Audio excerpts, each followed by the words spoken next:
Good evening and welcome back to the Cincinnati Kids Vintage Baseball Card Channel, where cards, stories, and histories, both yours and mine, come to meet.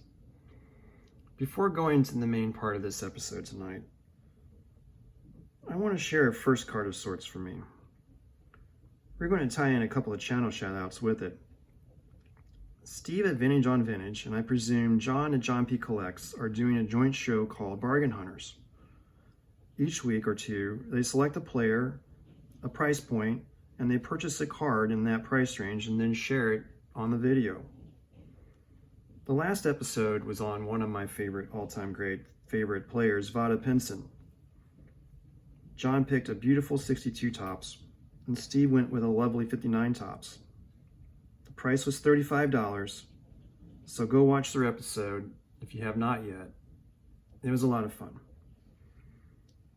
If I were included on that episode, and I've not, and they've never had a guest on there, and I'm not asking my way on the show, my pick would be the slightly to the left card you see there of Vada Pinson, which is his 73 tops, but it's not just a 73 tops. It's a 2022 Topps Heritage Vada Pinson 50th anniversary buyback. And if you look a little bit down there to the left, lower left part of the card, you can see part of the buyback stamp. It is in a fantastic PSA 4 and at $5.35, including taxes and shipping, plus $20 grading costs. Guys, I came in at almost $10 below that $35 limit. And given this is a buyback, none other than Shane at Shoebox Legends would probably love this one as well. Next to Vada, on the left, is the second to last playing days card of Stan Musial, who was featured by Dan of Old Sarge Collects in a recent video where he shared his top 10 Musial cards. You see the little soldier there, so a salute to Dan at Old Sarge Collects. Go check out that video as well. I think you'll enjoy it. So I must admit, this time of year is never easy. Summer fades into fall. Memories of returning to school, the end of warm summer days. Playing outside comes to an end too soon. Around the Labor Day holiday, I remember watching the Jerry Lewis telethon to support people with MDA. And when it was over, that dreaded next day would be the first day of school. No more staying up late. The telethon was the official end of my summer. Around this time, most of the boys of summer would be in their final month, going into their final month of the Major League Baseball season. Some would be in the final month of their career. They were either going to retire or be retired at the end of the regular season. Take these three players here: Pee Wee Reese, Whitey Ford, and Bob Gibson. Here they are in their sunset playing days with their final cards. Pee Wee, who had been playing since 1940, now in LA, looks just as ready to hit as ever. But maybe the skills weren't as sharp as in Brooklyn. Maybe the bat was slowing down a bit. As they always say, the bats slow down in August. Ewell Blackwell, he would later on recall, was the toughest pitcher he ever faced. But I wonder how he felt in this last at bat when he knew there would be no more. A lot had changed during his 19-year big league career. The Louisville native started playing a year before the Pearl Harbor attack plunged the United States into World War II. By his final year, we had a burgeoning interstate system. We were on the verge of space travel. We were enjoying unprecedented economic prosperity and had a bright future ahead. Edward Whitey Ford was just 6 years into his career with the New York Yankees as their star left-handed starting pitcher in that 1958 season when Pee Wee retired.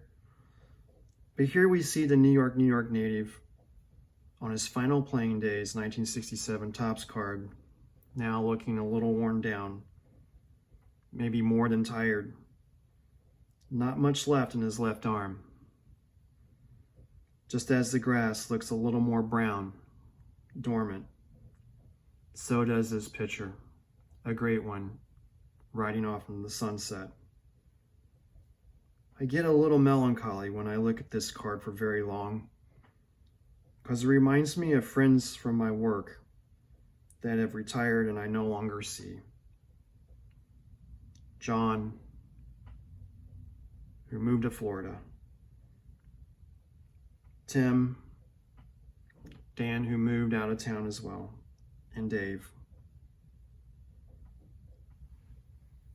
To Whitey's right, though, is Bob Gibson.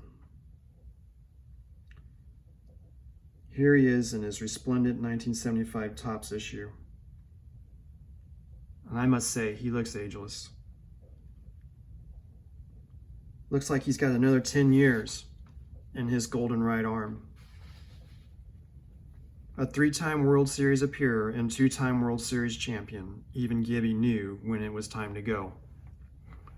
Allegedly said to himself, "Give it up, Bob," when his fastball had slowed too much and he couldn't locate his other pitches as often as he would like, or to his satisfaction. In 33 1974 starts, the Omaha, Nebraska native had the second most walks, 4th lowest strikeout totals of his career for a season, and a whopping 3.83 ERA to go with 11 wins and 13 losses. Today, he would probably be in the running for a Cy Young with those numbers. And even though I am sort of kidding, it was just different back then. Bob and Whitey's days as boys of summer was soon coming to an end, as Twilight would beset their long and wondrous careers. It didn't feel much better for Pee Wee's last season either. The 58 Dodgers would finish 7th in the National League. At 82 and 80, the 75 Cardinals would finish 3rd in the National League East. Whitey's Yankees would end up 9th in the American League with a 72 and 90 record, and would be forced to watch their arch rival Boston Red Sox play but yet lose to Bob's 67 Cards in the World Series. In a current era of pitch counts and days off, these great players soldiered on for a decade plus. And in paraphrasing General Douglas MacArthur's final words of his final public speech to Congress, they didn't die, they just faded away. So until next time, I hope all of you enjoy this upcoming Labor Day weekend. Good night and good luck.